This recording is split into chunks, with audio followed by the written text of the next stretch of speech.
L'entourage, tu sais, c'est super important ça. Tu t'es bien préparé, tu as prévu ton coup, mais le problème, c'est que l'entourage, tu les vois tous les jours, ils vont t'apporter des énergies négatives. Ouais. Si tu parles de ce genre de projet, des projets à risque, à des gens qui n'y connaissent rien, ils vont juste te faire un miroir de tes doutes. Tu vois ce que je veux dire? Donc, t'en parles et à chaque fois, ils vont te dire, mais attends, mais comment tu vas faire pour te payer? Comment tu vas trouver tes premiers clients? Et si tu n'arrives pas à faire ce que tu as dit, comment ça va se passer? Ils vont voir que les côtés négatifs. Exactement. Parce qu'ils se posent les mêmes questions, en fait. Ils n'ont pas les réponses. Et ils n'ont jamais osé se lancer au final. Exactement. Donc ils ne vont faire que renvoyer leur onde négative et leurs doutes Voilà. sur toi. Et toi, tu n'as pas besoin de ça. Si tu veux y arriver, il faut que tu n'aies pas de doute. Tant que tu n'as pas essayé, tu ne peux pas savoir. Donc c'est simple. Pour l'entourage, déjà, tu dois trier. C'est difficile à faire, mais il faut le faire.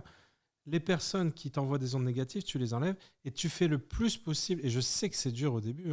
Tu fais le plus possible pour t'entourer de personnes qui ont entrepris et si possible dans le même domaine. Comme ça, tu te fais un cercle de gens qui ont réussi. Tu vas avoir que des good vibes. Et je veux te dire un truc. Ces personnes à bannir dont tu parles depuis tout à l'heure, ça peut être aussi tes parents. Mais Malheureusement. les gens ont du mal à l'entendre, ça. C'est que tes parents n'ont pas forcément raison. Tes parents sont humains et par moments, tes parents peuvent se tromper. Je trouve ça quand même assez ironique de demander à des personnes qui sont, pour la plupart des parents en tout cas, dépassés par les nouvelles technologies, de te donner un avis plutôt exact sur quelle serait la meilleure opportunité pour toi en 2023. C'est ironique quand même ça, non ? À partir du moment où j'ai vu que ma mère ne savait même pas envoyer un mail, et pourtant j'ai du respect pour elle, j'ai estimé qu'elle n'était pas en mesure de me dire quelle était la meilleure opportunité pour moi actuellement. À une ère où tout va vite, tout est dans le digital.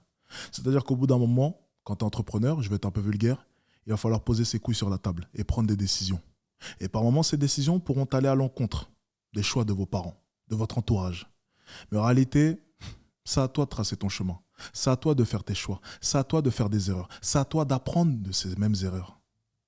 Tes parents, ils ne sont pas là pour t'aider à entreprendre. Eux, ils veulent la sécurité. Ils veulent juste être rassurés. Donc, c'est pas avec eux que tu peux parler de ça. Tu peux Non. pas.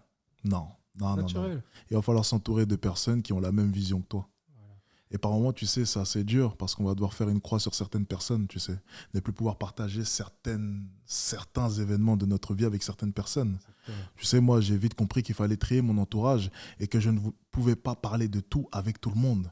Comme le business, par exemple. Certaines personnes n'ont tout simplement pas cette âme de businessman, n'ont pas cet esprit business et pensent sécurité, sécurité, sécurité, sécurité. Mais un businessman n'a pas forcément besoin de sécurité. Un businessman, c'est une personne qui prend des risques au quotidien.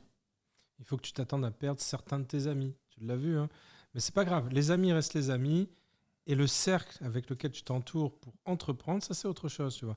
Et où est-ce qu'on peut trouver d'autres entrepreneurs? Où on va pour les trouver? En cherchant comme moi, En cherchant dans des comme toi. palaces Exactement, bah oui. Tu où on vas s'est rencontrés. exactement dans les lobbies des grands hôtels, des palaces, etc. Là, tu vois des gars qui potentiellement ont un peu plus d'argent, ont réussi, ont entrepris, et c'est là que tu vas les croiser. C'est le meilleur endroit. Et tu sais quoi, le plus drôle dans tout ça, c'est que j'aurais jamais pensé que depuis, tu sais, très jeune, je m'entraînais avec des filles dans la rue. Et du coup, j'essayais de vaincre mes peurs. J'essayais d'aller de l'avant, aller vers l'inconnu.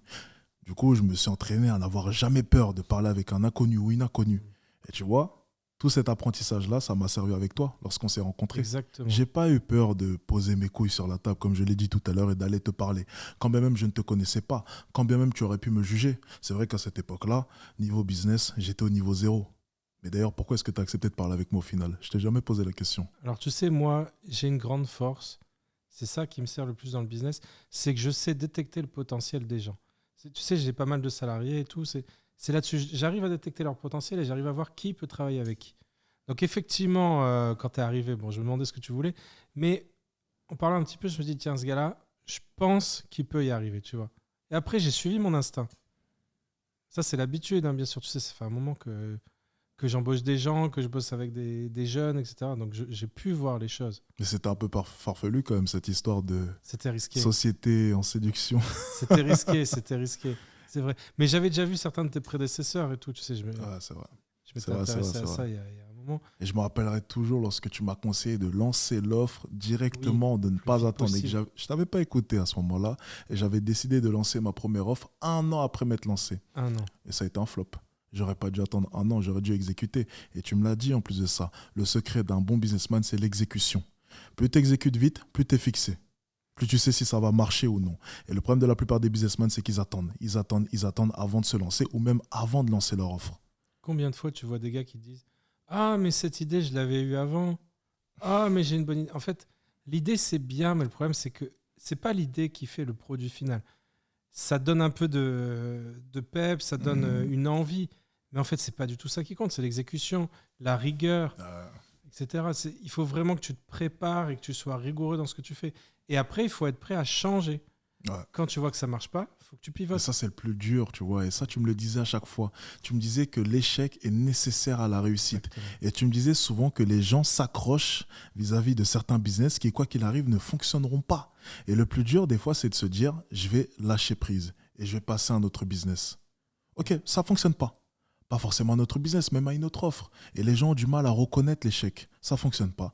Tu dois t'ajuster. Tu dois apprendre de tes échecs. Et c'est vrai que certaines personnes s'obstinent à rester dans ce business qui ne fonctionne pas depuis 5 ans. Mais c'est dur parce que des fois, on se dit, peut-être que la 6e année, ça marchera. Ouais, c'est C'est l'amour super propre. ça. dur. C'est super dur.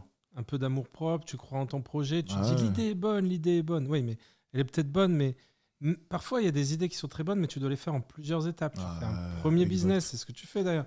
Exactement. Premier business et tu as changé. Tu as commencé par un business où tu pouvais être le meilleur. Mhm. Et Et après, tu ensuite, j'ai bascules. avisé petit à petit. C'est vrai que je me suis toujours vu, tu vois, quelques années plus tard, à faire des podcasts, comme on est en train de faire, à parler de business, à vendre des formations business, à faire des séminaires business.